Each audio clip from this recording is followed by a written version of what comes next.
Welcome back to Movies TV Mad. You can follow me on Twitter at Movies TV Mad, on Instagram at Movies TV Mad 555, and on TikTok at Movies TV Mad XXX. Welcome to Fridays. Yes, Friday. Is it Friday already? Yes, it is. Welcome to Friday's edition of the Movies TV Mad Daily. Superman needs a No Way Home. The problem is, Spider-Man No Way Home is jumping off of a franchise that's been going for over 10 years, the most successful franchise of all time. I remember when the Marvel Cinematic Universe first started and I'm thinking, what? Iron Man's the first movie? It has to be Spider-Man. And several years on, there's no Spider-Man in the MCU. That's ridiculous. I remember everyone bragging that the MCU was successful off the backs of lower graded superheroes and showing off that they didn't need Spider-Man, and I'm thinking, this is outrageous. Spider-Man should be front and centre of any Marvel Cinematic Universe. But give Feige credit. Give Feige, Kevin Feige, whatever you want to call him. I don't even feel comfortable calling him Feige, even though I think that's his name. I'm going to say Feige, because I always called him Feige. Give Kevin Feige credit. He pushed for it, and ultimately he got a deal from Sony, because Kevin Feige didn't want to start the MCU without Spider-Man, and I'm sure if Feige had access to Spider-Man, he would have been the first Marvel Cinematic Universe movie, as Superman was the introduction to the DCEU. It's right, that's how it should be. Superman for me is the best #1 superhero in DC Comics, in fact out of any superhero, and Spider-Man has always been the #1 superhero. So they got him. And it's interesting because I grew up with Spider-Man. Even though I'm more DC than Marvel, I grew up with Spider-Man. I grew up with Spider-Man and His Amazing Friends, the Amazing Spider-Man short-lived TV show. And you know, what they're doing now, what I love about what they're doing now, finally every Marvel fan, every person from the broader audience is saying Spider-Man, Spider-Man, Spider-Man.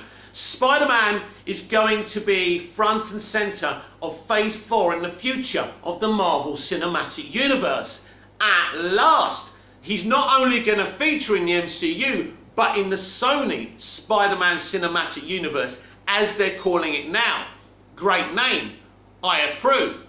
So, we take this to Superman, because Superman isn't in everyone's conversation. He doesn't excite the broader audience.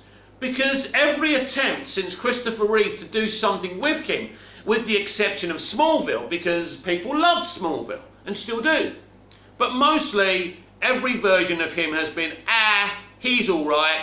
And I mean, Superman and Lois has brought more people on board for Superman, and that's great. So as far as I'm concerned, a Superman No Way Home movie, you wouldn't call it No Way Home of course, I'm just giving it as an example, would be perfect to springboard Superman. Look at all the versions you've got, right? You've got Brandon Routh. You've got Henry Cavill. You've got Tyler Hoechlin. Jesus Christ, you could even involve Nick Cage if he was interested. Then you've got Ta-Nehisi Coates Black Superman. You've got Michael B. Jordan's future Superman as well. Val Zod. You could literally have all these characters in a movie. Of course, we'd have to wait for those two new interpretations of Superman to hit before we could do that. And I think this new multiverse strategy DCEU would need to bed in before we did it. That's very, very important. Interestingly, this new DCEU will launch pad off The Flash, a Flash movie. That will be the first introduction to this new universe they're introducing us to. So it won't be Superman this time. It'll be a Flash movie with every single or most of the live action versions of these DC characters we've ever seen on the big and small screen. And so I think this is the best thing for Superman, and Superman does need something. And hopefully these two Superman of colour interpretations launchpad Superman to a more popular character, because he needs it. Because as much as I love Superman, he hasn't got the popularity of Spider-Man. He hasn't even got the popularity of Iron Man, or even bloody Thanos, who is a fucking villain. The MCU has captured the broader audience's imagination. And those characters are overshadowing our DC characters because it's a bit of a mess, isn't it? And it hasn't been gone at the right way. And this is the whole problem with it. So you do a Superman kind of Spider-Verse No Way Home movie, it would be amazing. It's interesting, the Spider-Verse animated movie captured Spider-Man fans' imagination and the broader audience's imaginations more than the Tom Holland live-action Spider-Man. Fact. Whatever facts you throw at me, that's a fact. So Sony quite rightly said, fuck this. We've got to do this. We've got to do this in live action. Because what happened as soon as people saw Spider-Verse? We want to see Tom Holland, Tobey Maguire and Andy Garfield on screen together. And Sony were thinking, they're right. This would be awesome. So they made this happen for Spider-Man 3. Now, a lot of people have criticised them for this, but I think this is the right way to go. And people say, well, they're just doing it for the money. There's nothing wrong with motivations of financial kind of capitalism, right? That's the way the world goes round, right? This is why these companies are making films. They're not making them for their own health or for us. They're making them because we consume them and we enjoy. Well, we enjoy some of them. And superheroes are like the rock and roll of the 21st century. I don't think anyone has any doubt about that. So if you do a Superman-verse movie, you know, a Superman No Way Home movie, and you get it right, and you bring all these iconic versions of Superman together, first of all, it's a celebration of Superman. You know, Spider-Man No Way Home is going to be a celebration of Spider-Man. This is proving that actually Spider-Man is the most popular superhero, right? And in fact, Spider-Man should lead the Avengers. Will he? Will Tom Holland's Spider-Man lead the Avengers? Probably not. But it's when you look at what they're planning, my prediction has always been that Andy Garfield and Tobey Maguire will be over on the Sony Spider-Man cinematic universe, and Tom Holland will continue with the MCU, and I think that's great as well. But everything's going to cross over from Fox's X-Men. And by the way, very exciting, isn't it? Fox's X-Men could be involved in Doctor Strange in the Multiverse of Madness, and apparently Wanda is going to be the villain of that movie. That's really interesting as well, because I predicted this when in the first few episodes of WandaVision. I was saying, wow, she's a villain. She's going to be the villain of Phase 4. Now, it didn't pan out that way because they tried to justify her actions. You can't justify her actions, but at least now it makes cohesive sense. And apparently she's going to do battle with Magneto, which would be amazing. Isn't Magneto supposed to be her father in the comics? I think so. So, this is why we've heard nothing about any kind of reboot of the X-Men franchise and new castings, because I think Feige was always planning in bringing in the Fox X-Men via the multiverse. This is one of the many reasons they're doing it. This is one of the many reasons why WB and DC are enacting a multiverse strategy. So it's a very exciting idea, and I can't wait to see that play out. And you know, Kevin Feige's so clever. He's got Doctor Strange in Spider-Man No Way Home, and his story in that film will bleed into Doctor Strange in the Multiverse of Madness. The man's a genius. It's as simple as that. But there's only one Kevin Feige, and we don't have a Kevin Feige. You know, WB don't seem to latch on to these kind of ideas. We've been hobbling along since Justice League with self-contained movies, and it simply hasn't worked. You do a Superman No Way Home movie, and you will excite people. Even, right, just with Brandon Routh, Henry Cavill and Tyler Hoechlin. That's going to be very exciting for people, very. Unfortunately, we don't have Christopher Reeve, but Brandon Routh is the Christopher Reeve Superman. And he is a very popular version of Superman. So people will be very, very excited for this. And do this properly and give them something awesome to fight, like Brainiac or whoever, whatever.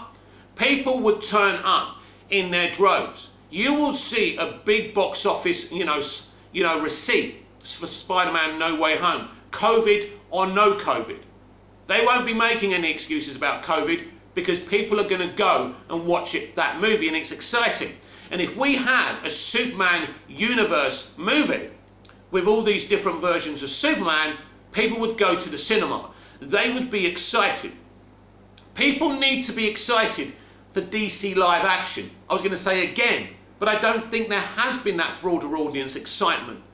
It's kind of been there for Wonder Woman. It was kind of there for the Snyder Cut, but it's not been there consistently. This is why they're doing the multiverse strategy, to bring excitement. And let's see if they can pull this off, because they need to, because right now Marvel are pulling everyone's strings. And it's kind of depressing, even though I'm excited, very excited for Spider-Man No Way Home. I can't wait to see that movie. And, you know, it has captured my imagination like everybody else's. So if we had a Superman team-up, that would capture my imagination as a huge Superman fan, and it would capture everybody else's imagination. And I think that's the kind of ambition that WB and DC need to have in the future. Now you're saying, well, we're copying Marvel. There's nothing wrong with being inspired by other things that other companies do. That's happened from, you know, from the beginning of time. We had Lassie, then we had the Littlest Hobo. You know, people saying the Littlest Hobo is copying Lassie, but then the Littlest Hobo became more popular than Lassie. I know I'm talking about TV shows starring dogs, but it worked. We all sat around our TVs with our mums and dads and watched that. So it worked. If something works and you can pattern it in an original way, it's great. Everybody would love Tyler, Brandon and Henry to star in, you know, a Superman team-up movie together. And this is the kind of thing that can make Superman popular again. And whatever your opinions of Man of Steel and BVS and the Snyder Cut, Superman is popular in terms of Henry Cavill, but he's not popular in terms of those movies. More people like Man of Steel, I think, than BVS, that's for sure. They prefer that version. But Henry's more popular as Superman than the films he was in. That's problematic. So someone at Warner Brothers and DC has to find a way to make Superman more relevant to society and the broader audience. And at this moment in time, he's not relevant enough. And he's there and he can be relevant. You can use the immigration card. You can use things to bring people emotionally into the character. The thing is with Spider-Man, what people love, he's an ordinary kid. And he's, you know, he's taking on this mantle. You know, he didn't ask for this. He didn't ask to be bitten by a spider and have the abilities, but he does something amazing with it. And we see him struggling to pay his rent in Spider-Man 2. And these things resonate with people. You know, his friendship with Harry and, you know, his interesting relationship with Norman Osborn. It's all great stuff. This is why Smallville worked, because in Lionel Luthor, you had your Norman Osborn. In Lex Luthor, played by Michael Rosenbaum, you had your Harry Osborn. This is why Alan Miles did that. That is the most relevant version of Superman. And I don't care what people say. And I grew up on Christopher Reeve and I loved those movies. But what Smallville did, in a lot of ways, they made Clark Kent as relatable as Peter Parker. And nobody thought they could ever do it. So this shows you that Superman can be relevant if you have the intelligent creatives to make him relevant enough. And I feel a Superman team-up would be absolutely perfect. It would get people so excited, because you can even hear the noises of Spider-Man No Way Home and all these versions of Spider-Man and all these Marvel characters. And you know, even with the Flash movie, people are excited for Michael Keaton, a brand new Supergirl. It's exciting. It gets the blood pumping. And we really need to start doing this stuff more often. And I do feel that Warner Brothers and DC will be looking from Flash onwards to kind of excite fans a lot more. And instead of working against the consumer, working with them. Patty Jenkins says HBO Max Wonder Woman 1984 release was heartbreaking. I'll react to this after I've read this with you. Patty Jenkins is not a fan of day-and-date releases and has spoken about how the decision was detrimental to Wonder Woman 1984's success. Oh yeah, I have opinions on that. By Richard Fink of Screen Rant. Patty Jenkins has spoken candidly about Warner Brothers' decision to release Wonder Woman 1984 on HBO Max day and date, with theatres originally set to open in theatres on June the 5th, 2020. Wonder Woman 1984 was one of many films that were delayed because of the COVID-19 pandemic. It was delayed twice, first to August 14th and then to October 2nd of 2020, before Warner Brothers settled on a Christmas release date that would also find the movie premiering on HBO Max. When Wonder Woman 1984 opened in theatres, many theatres were still shut down, so it made the 16.7 million opening weekend for the film, the largest for any film during the pandemic at that point, which is impressive but still minor compared to the first film's 103 million. The choice to release the film during the pandemic as well as on HBO Max ended up taking its toll on the box office for the film, which grossed 46 million domestically and 166 million worldwide. The decision, along with the news of releasing Warner Bros.' entire 2021 slate to HBO Max, was met with mixed results, with some viewers excited to be able to safely watch the biggest movies from the safety of their homes, while COVID-19 cases surged. But it was seen as harmful to theatrical distribution and the filmmakers who made their films for a big screen treatment and to be seen with the best sound system and picture quality. According to Deadline, during a luncheon at CinemaCon, Patty Jenkins spoke about how the decision to release Wonder Woman 1984 on streaming left her heartbroken. Jenkins said the decision to release the film was the best of many bad situations, but it was detrimental to the film. She later spoke about how she wants her films to be made for the big screen. Jenkins' statement can be read below.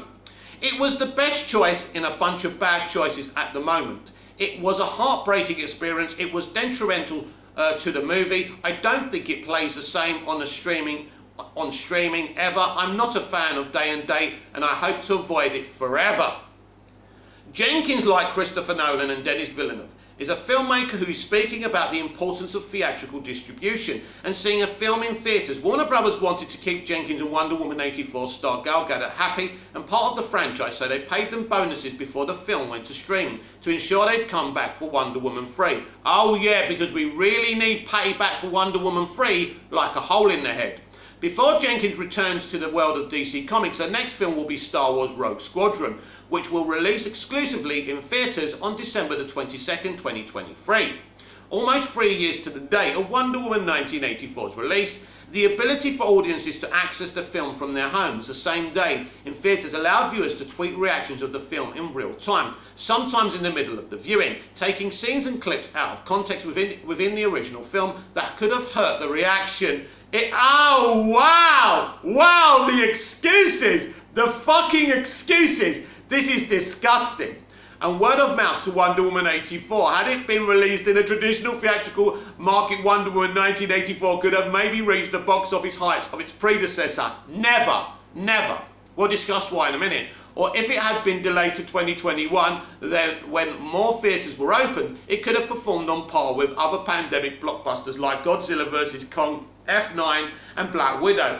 Instead of delaying the film to be released at a time when more audiences could have seen it, Warner Bros. Opted to release Wonder Woman 1984 and used the high-profile nature of the sequel to raise awareness of their streaming service. You see, this isn't true, Richard Think, and I'm going to tear apart your thesis and Patty Jenkins' thesis. What Patty Jenkins said are excuses for her film, because Wonder Woman 1984 didn't protect or uplift HBO Max. It made them money, of course, and you know, a cinematic superhero movie, a sequel to one of the best CBMs ever made, is going to be on our streaming service. Wow, take my fucking money now. I get it, right? But if that film was released purely in a pre-pandemic era, it would have been a flop. You're talking about 500, 600 million. Still good money, right? Maybe 300-400 million. Maybe even Black Widow pandemic money in a pre-pandemic. Who knows? Wonder Woman 84 has more plot holes in it than Delizah's Bucket. It's a film that has like two action set pieces, not the best action set pieces. Most of the pacing is terribly slow, and we only get anything satisfying.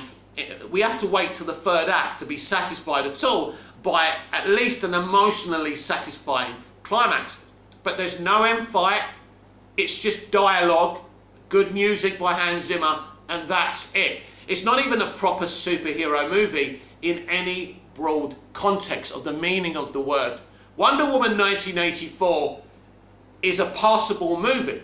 It's a hallmark superhero movie. Even in the snow at the end when she's talking to the guy she literally had sex with, Diana, right? Because that's who she was having sex with, not Steve Trevor. Look, the whole thing's ridiculous. The film was ridiculous, right? She took, I've said this so many times and it's boring now, but she took Wonder Woman 84 so far away from one of the best comic book movies ever made.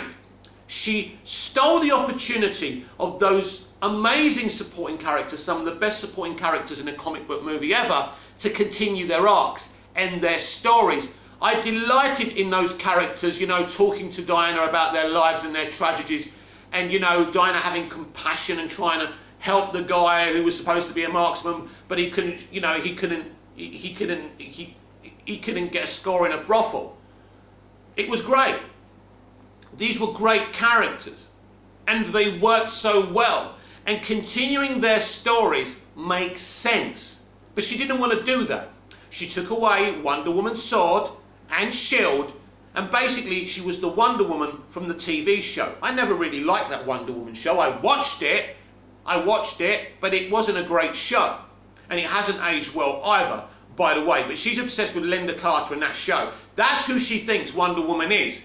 But sorry, Patty, that's not who Wonder Woman is, and you've made so many mistakes with that film. I can't believe the person who co-wrote and directed Wonder Woman 84 directed one of the best comic book movies of all time, and that's because she pretty much didn't. But she took the credit, right, and she took the plaudits from Alan Heinberg and Zack Snyder.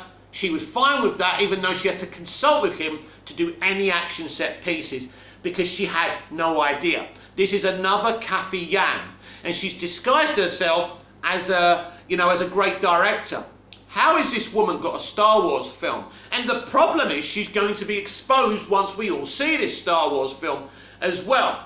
So her whole speech, and the media's blarney here, is about making excuses for Wonder Woman 84, trying to say that people tweeting while they were watching the movie on HBO Max could have spoiled the word of mouth. In other words, because people didn't like the film and they were, you know, posting it on Twitter, that would have put people off. Well, after people came out the fucking movie theatre on opening weekend, they would have gone onto Twitter and posted anyway, which would have hurt the word of mouth. This film was never going to make the money or have the love of the first Wonder Woman film. It's a bad movie. It simply doesn't work.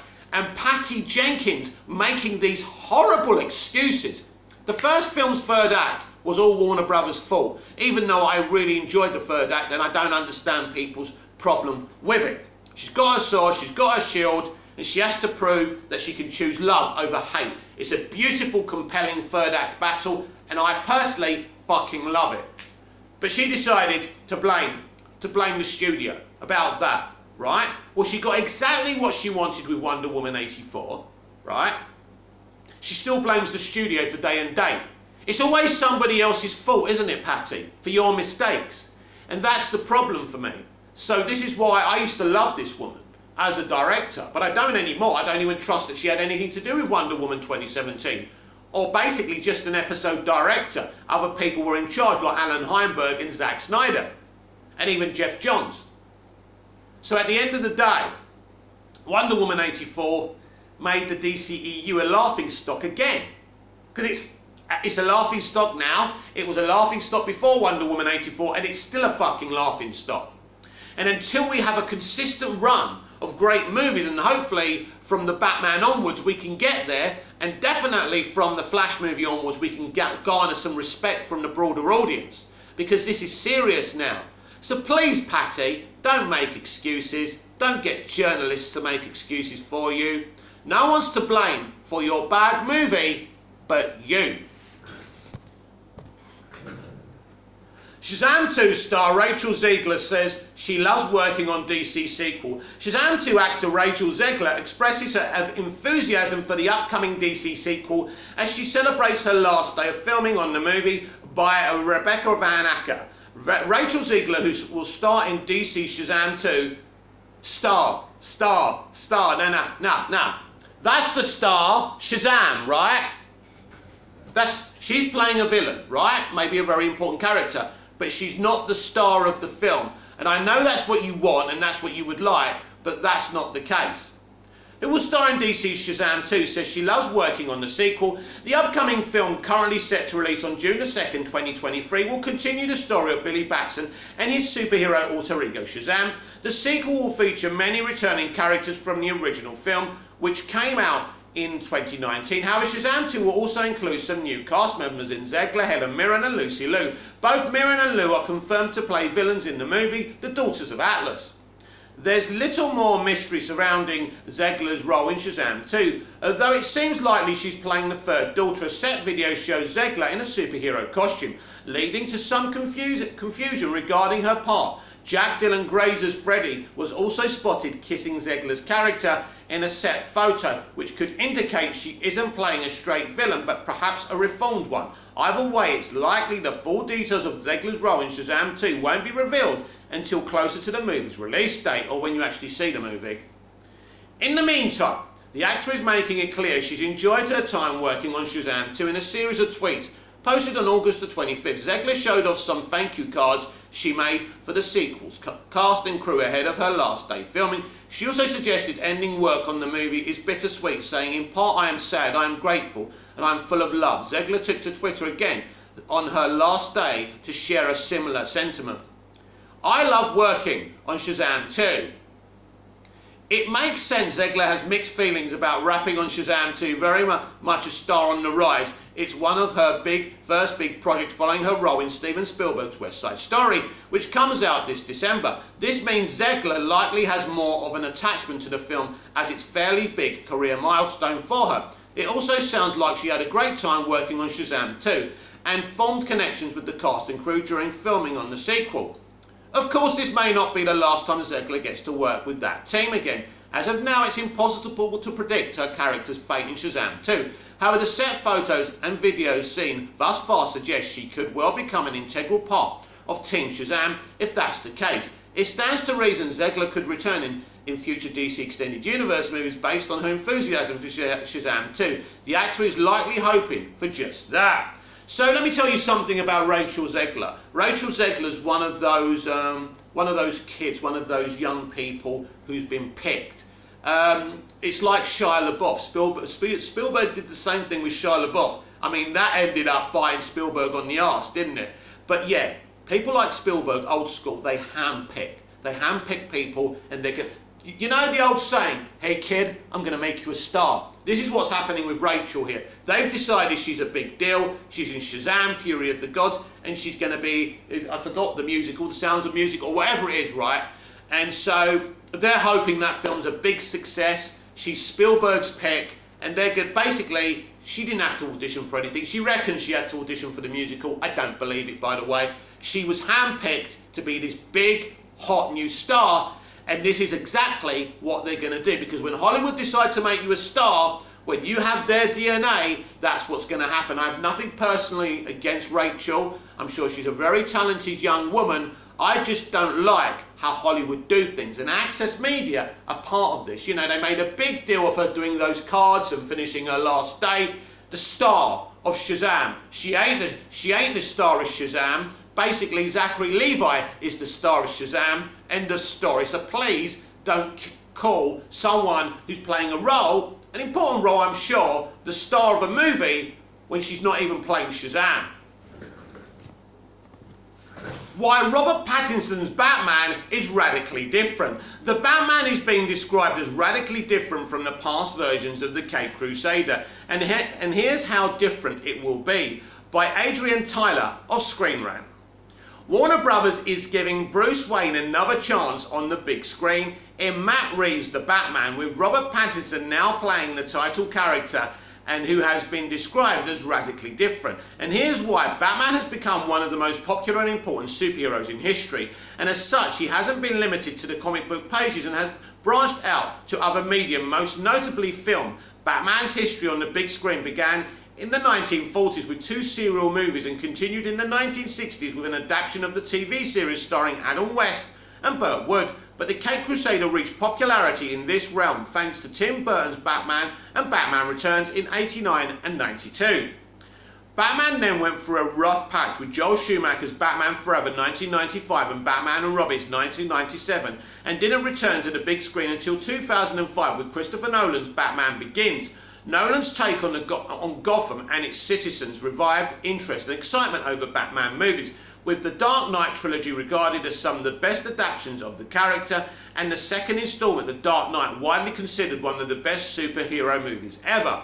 After Warner Bros. Launched its own cinematic universe known as the DC Extended Universe, a new version of Batman was introduced in Batman vs Superman Dawn of Justice, now played by Ben Affleck. However, this version failed to connect with the audience. I'm not sure about that, I think you're wrong there. And so the studio went for a new Batman, separate from the DCEU's timeline, in the movie simply titled The Batman. But that's the thing you don't get. It's going to be part of the DCEU's timeline, because once Flashpoint happens, everyone's going to be in this universe. I assure you of that. And if I'm wrong, I'll take it. Now with Robert Pattinson as the Caped Crusader, the Batman will follow Bruce Wayne during his second year of fighting crime in Gotham City. But this won't be an origin story. Little is known about the plot of the Batman, and so far the only official look the audience has gotten of the characters was in the teaser trailer released during the DC Fandom event in August 2020. Now footage from the Batman was shown at CinemaCon at 2021, and Pattinson's Batman is being described as a radically different from previous versions. And here's what they mean by that. As mentioned above, plot details about the Batman are still being kept under wraps, but it's known that it will feature more than one villain, with Paul Dano's The Riddler being the main threat, and that it will introduce the audience to a younger Bruce Wayne than in previous versions, but without being an origin story. So Paul Dano's Edward Nashton, which is what they're calling him, because that's the original name or another version of the Riddler, not Enigma, is more than a villain. He's more than a villain. This is a guy who's been damaged by Gotham City. He's trying to get to the truth. And he's trying to use Batman to get to the truth. And he's also on a revenge mission as well. So he's more of an anarchist, vigilante kind of version of the Riddler, which I find very interesting. Nolan's trilogy began with the origin story of Batman. And while the Burton Schumacher movies weren't origin stories either, Burton did go back to it in Batman, as his version of the Joker, Jack Nicholson, turned out to be the man who killed Thomas and Martha Wayne. The previous versions were also already mature and experienced vigilantes, while Pattinson will be in his second year of crime fighting and thus is a much younger Bruce, and his story will also focus on the detective side of the character, which previous versions left aside. Well, we've seen little bits of it, but not as much as we're going to see here, which is great.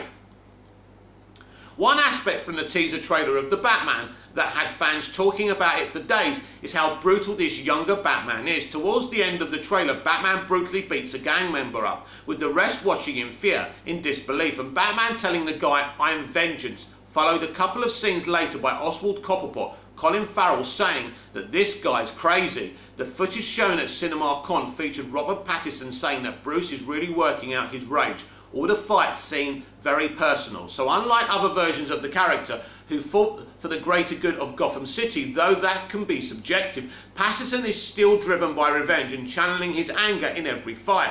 This Batman doesn't seem to have much control over his actions, which could be because of how less experienced he is. It's to be seen, however, how this side of Bruce will play into his detective phase, as he will surely have to have more control than when he's serving as a crime fighter. In addition to all of this, Reeves' Batman seems to rely more on strategy and intelligence than high-tech equipment, which is great for me, by the way, which fits the movie's realistic approach and it covering the early years of his crime-fighting career. But this is Batman in the early comics, relying on intellect and detective skills rather than gadgets. Why Robert Pattinson's Batman has to be radically different from past versions of the Caped Crusader for different reasons. First off, a different Batman fits Pattinson's style better and will surely give a positive twist to his career. Pattinson is best remembered for playing Cedric Diggory in Harry Potter and the Goblet of Fire and Edward Cullen in the Twilight Saga, the latter being a role that marked his career for years, but he has worked hard to shake it off. Pattinson has taken on challenging roles in movies that are far from what Twilight is, as are David Cronenberg's Cosmopolis and Safdie brothers. Good time getting a lot of praise for his performances. A radically different Batman then fits with Pattinson's acting style and will be another challenge for him to take and make his Ultimately, it's a different type of Batman because this is Matt Reeves' vision. It's as simple as that. It's not about acting styles because, you know, actors are versatile. So, you know, actors are versatile. Sorry, I've just lost my bloody place. But yeah, actors are versatile. So it shouldn't be an issue about acting styles. It's about the director's vision. Another reason why Pattinson's Batman has to be different is because of the previous versions of the Caped Crusader. Although Burton, Schumacher and Nolan gave the character their own touch, they all seem to follow the same line when it comes to how Bruce's story is told. Pattinson's version is the sixth since Michael Keaton took over in Tim Burton's Batman, and after how Affleck's version failed. Okay, whatever. I don't agree, but whatever. Warner Brothers knows Reeves' version has to do everything differently in order to appeal to the audience. It's not about that. You don't understand. This is the director's vision. They're not being different for difference sake. Even though Pattinson's Batman is on its way to being very different from previous versions, there are still some similarities with his predecessors. After all, this is a Batman movie. Although their motivations are different, Pattinson's Batman is defined by rage, just like Affleck's was. Though how they channel that will obviously be different. What's known about the story of Batman is also somewhat reminiscent of Christian Bale's time in the Dark Knight trilogy, with villains getting personal with Batman and the Caped Crusader dealing with personal issues at the same time as he deals with Gotham City's seemingly never-ending crime. Another similarity to Bale's Batman is the suit, with both going for an armour-esque design, though one big difference is the cowl, which looks more homemade rather than done with the same material as the rest of the suit. As for similarities with Burton's era, the Batman looks to be building Gotham's world out and making the Caped Crusader more of a weirdo, which was the whole vibe of Batman and Batman Returns. And Batman is a weirdo. That's the character. He's not a mainstream character. He never has been. There's a lot of expectation around the Batman and Robert Pattinson's performance thanks to his previous roles and everything that has been teased about this new version, so it's not that surprising that it's being described as radically different. It's being described as radically different because it's radically different, as that was somewhat expected from the beginning. It's to be seen how well all these differences and similarities will play out together, but for now the Batman is on its way to being one of the most interesting big screen adaptations of the Caped Crusader. This is all about Matt Reeves. If Matt Reeves wasn't doing this film, the perception would be different. Now, we're always going to be excited about a new interpretation of a Batman movie or the next Batman movie, but Matt Reeves makes things very unpredictable. You just don't know what you're going to get. I know Matt Reeves from, you know, the second and third Planet of the Apes movies, which I think are sensational, especially his first Planet of the Apes movie. So, we know we have a very, very talented auteur director who's writing and directing this movie, like James Gunn wrote and directed on his own The Suicide Squad. So that was James's vision, and I enjoyed what I saw. And I expect to enjoy what I see with this film as well. But it's a Batman film. It has to bring people to cinemas. It's an exclusive theatrical thing. There's no day and date.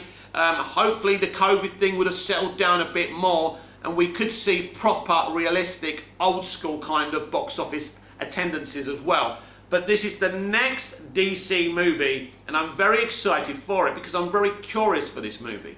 Because people are I think they're making a lot of mistakes with this movie. They think this is another Dark Knight trilogy with Nolan.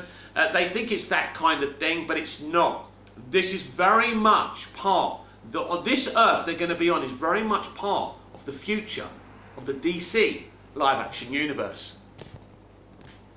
By the way, before we carry on with the next article, which is about Shazam 2, this is about David F. Sandberg and what he said yesterday.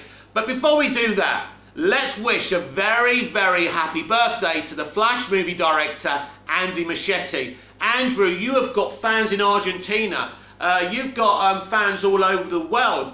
And you're very popular, you're a very talented director, and I wish you all the best of birthdays for yesterday, because I didn't wish you a happy birthday yesterday. I'm doing it today. So Andy, we're all behind you, or most of us are. I think even the haters are kind of trying to give you a chance as a director to turn the DCEU around. You've been given a huge responsibility. So a happy birthday, and a big hello to your great, awesome, supportive sister, Barbara, as well. And I can't wait to see you both at DC Fandom. Shazam 2 director confirms filming is almost done with set photos. Shazam 2 director David F. Sandberg shares a photo from the set of the film and reveals filming is nearly complete on the DC Extended Universe sequel by Grant Hermans of Screen Rant. Shazam! Fury of the Gods director David F. Sandberg shares a new photo from the set of the film and reveals filming is nearly complete on the DC Extended Universe sequel. The first film hit theatres in 2019 to rave reviews from critics and audiences, and a modest box office reception grossing over $366 million worldwide against its estimated $100 million budget. Jesus Christ. So think about that budget. That budget was nothing. The Joker cost even less to make. This is what Walter Hamada does. He can turn out good movies for low budgets and make a huge profit. And this is what this movie does. Now, if this movie costs about the same to make, but because of the first film, more people go to see it, it's going to be even better for Walter Hamada and David F. Sandberg and company. Shazam centres on teenage orphan Billy Batson as he's chosen by the ancient wizard Shazam to become his champion and protect the Earth from evil, granting him the ability to transform into the titular superhero. Plot details are still being kept under wraps on Shazam! Fury of the Gods though. It is expected to see the titular hero face off against the daughters of Atlantis, Hespera, Calypso and currently unnamed third, all played by Helen Mirren, Lucy Liu and Rachel Zegler. The cast will feature the returns of Asher Angel and Zachary Levi, the stars of Shazam! As Billy Shazam, Jack Dylan Grazer as Billy's foster brother Freddie Freeman, Djimon Hounsou as the wizard Shazam, Faith Herman as Billy's younger foster sister Darla Dudley, Grace Fulton as Billy's older foster sister Mary Broomfield, Ian Shen as Billy's youngest foster brother Eugene Choi, and Jovan Ahmed as Billy's older foster brother Pedro Pina. Additionally, the sequel will feature the returns of Megan Good, Ross Butler and DJ Catrona as the adult superhero versions of the foster siblings, while Fulton takes over from Michelle Bulff. 2 weeks after offering his last update on the film's production, Sandberg has taken to Instagram to reveal shooting on Shazam! Fury of the Gods is nearly finished. Sharing a photo of his director's chair from the set of the film, the director compared the film's production cycle of that of its predecessor, which had wrapped by this time. Check out Sandberg's post below. So this film's taken slightly longer than the first film to finish off. I think that's because Henry Cavill took a while to get to them. That's what I'm hearing anyway. We'll see. We'll see if Henry's in it. But I am convinced he's in it, and I've heard that this one took a little bit longer because they had to wait for Henry to come because Henry's got a busy schedule and because of COVID and everything and the testing and the isolations. It's very difficult when you're bringing someone else in from the outside of the production. Pony Smasher, David F. Sandberg chair. Day 68. This is how many days the first Shazam shoot was, almost at the finish line. So I think this has probably got another week, maybe less. So I think you're looking at from 70 to 75 days shoot. So it's a little bit longer. I like longer shoots because it probably means the movie's going to be slightly longer, but that's just me. Production nearly concluding on Shazam! Fury of the Gods comes at a point that will allot Sandberg and his crew more than enough time to finish post-production on the film ahead of its 2023 release, obviously. It is interesting and exciting to see Sandberg compare the production cycle of the new film to that of its predecessor, which had wrapped shooting on the 68th day, in comparison to the current still continuing. One possible explanation for the extended filming on the sequel could stem from COVID-19 safety protocols, that's actually a good point, requiring extra time for certain sequences of the film. The more likely explanation is that the larger scope of Shazam's Fury of the Gods, which both Sandberg and the cast of the film have built up anticipation for, with Grazer having praised the action sequences for the sequels being unbelievable. Though the film is currently set to bow in 2023, the nearing of production wrapping on the follow-up does open the door for images or footage being revealed at this year's DC Fandom. Only time will tell what fans can expect from the DCEU sequel. Listen to me. The first Shazam is very weird for a DCEU movie. It's a film I didn't hear any of the mainstream, and the mainstream are where the money comes from. That's why I always talk about them. And they're important to the success of our franchise and to make it successful, because once you make these things successful to the broader audience, you can sell them with the deeper and darker films, but you can't start off like that. That was the big mistake of Snyder and the original DCEU, if you ask me. But parents and children went to see this movie. They loved it. The broader audience went to see it. Now, it didn't get the box office some other films have got within the DCEU, but because of its budget, and they were clever to do the budget like that because it was Shazam and not Batman or Wonder Woman, so they made a lot of money from this movie. But the most important thing is, like James Gunn's The Suicide Squad, it didn't do well in cinemas, made its money on HBO Max, but everyone fucking loved it from the broader audience. Again, everyone's, calling this film amazing and awesome. And this is the love fest we had with Shazam and Wonder Woman 2017. That's the reception and reactions Warner Brothers want. And if you're really a true loyal DC fan, you want those reactions for our movies too. And I can't wait for Fury of the Gods. The first one I really enjoyed, bring on the second. And finally today, just a small little update about The Batman, the official behind the scenes companion book to Matt Reeves' The Batman.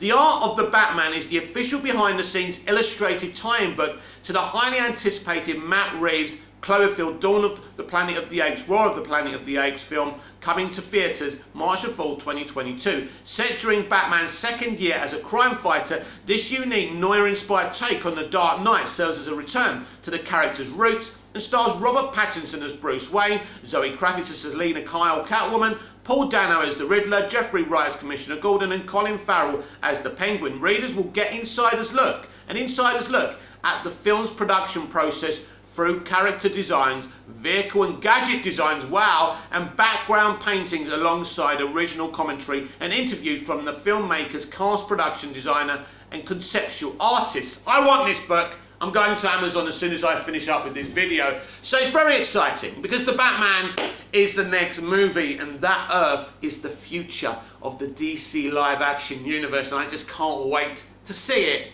in a cinema. This has been the Movies TV Mad Daily. I'm Mick, your host with the most. Just ask your girlfriends and your wives. I will see you again in the next video. Follow me on Twitter at Movies TV Mad, Instagram at Movies TV Mad 555, and TikTok at Movies TV Mad XXX. Please don't forget to subscribe if you haven't already. Smash the notification bell so you never miss this perfection, and I will see you again soon. Until then, thanks for listening, thanks for watching, and I'll see you next time.